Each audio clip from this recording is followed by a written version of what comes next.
স্বপ্নের মধ্যেও আরসিবিকে হারাতে যাই, কথাটা বলেছেন গৌতম গম্ভীর।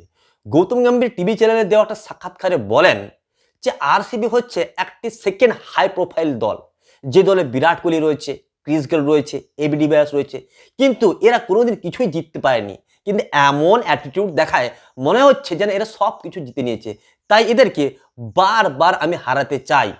এ কথা বলেছিলেন আরসিবি ভার্সেস কেকেআরের ম্যাচ শুরু হওয়ার পূর্বে গৌতম গম্ভীর স্টার স্পোর্টসে। তারপর শুরু হয় কেকেআর এবং আরসিবির ম্যাচ, এবং এই ম্যাচও কেকেআর আরসিবিকে পরাজিত করে। গৌতম গম্ভীর যেটা বললেন সেটাই তিনি করে দেখালেন। 2015 সাল থেকে আরসিবির ঘরের মাঠে যতবার কেকেআর গেছে ততবারই আরসিবিকে হারিয়েছে। এখনো পর্যন্ত আইপিএলের মোট 10টি ম্যাচ হয়েছে। এই 10টি ম্যাচের মধ্যে 9টি ম্যাচে হোম টিম জিতেছে। এই আরসিবি হলো প্রথম হোম টিম যে টিমকে কেকেআর এও টিম হিসেবে হারিয়ে দিল, এবং হোম টিম জেতার রেকর্ডটা ভেঙে দিল কেকেআর। আরসিবি প্রথম ব্যাটিং করে 6 উইকেট হারিয়ে 182 রান তুলে, এবং কেকেআর মাত্র 16.5 ওভারে প্রয়োজনীয় 183 রান তুলে নেয়। বিরাট কোহলি আরসিবির হয়ে 59 বলে 83 রান করেন, এবং বিরাট কোহলির এই ইনিংস দেখার পর কমেন্টেটার্সরা বলেন, বিরাট কোহলি তুমি এটা কি খেললে, এত স্লো ইনিংস তুমি কেন খেললে? চিন্নাস্বামী স্টেডিয়ামের মতো পিচে তুমি এত স্লো ইনিংস কেন খেললে?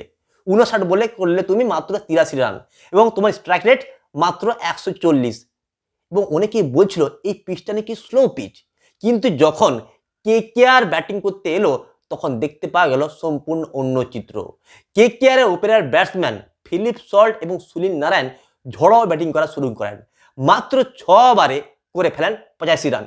2018 সাল থেকে এখনো পর্যন্ত যে সুনীল নারায়ণ মাত্র 21 রান করেছেন, সেই সুনীল নারায়ণকে গৌতম গম্ভীর ওপেনিং করতে পাঠান, এবং ওপেনিং করতে গিয়ে সুনীল নারায়ণ মাত্র 22 বলে 47 রান করে ফেলেন। তার মধ্যে তিনি 5টি 6 এবং 2টি 4 মেরেছেন। অন্যদিকে ভ্যাঙ্কটেশ আইয়ার সুপার ফর্মে ফিরে এসেছেন, তিনি মাত্র 30 বলে 50 রান করেন। অন্যদিকে শেষ আইয়ারও ফর্মে ফিরে এসেছেন, তিনি করেন 39 রান। এবং এই কেকেআর দল খুব সহজেই আরসিবির বিরুদ্ধে 16.5 ওভারে ম্যাচটা জিতে যায়।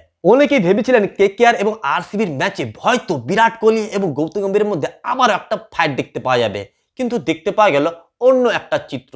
বিরাট কোহলি এবং গৌতম গম্ভীর একে অপরকে আলিঙ্গন করলেন, একে অপরের সঙ্গে হাত মেলালেন এবং হাসি মুখে কথাও বললেন।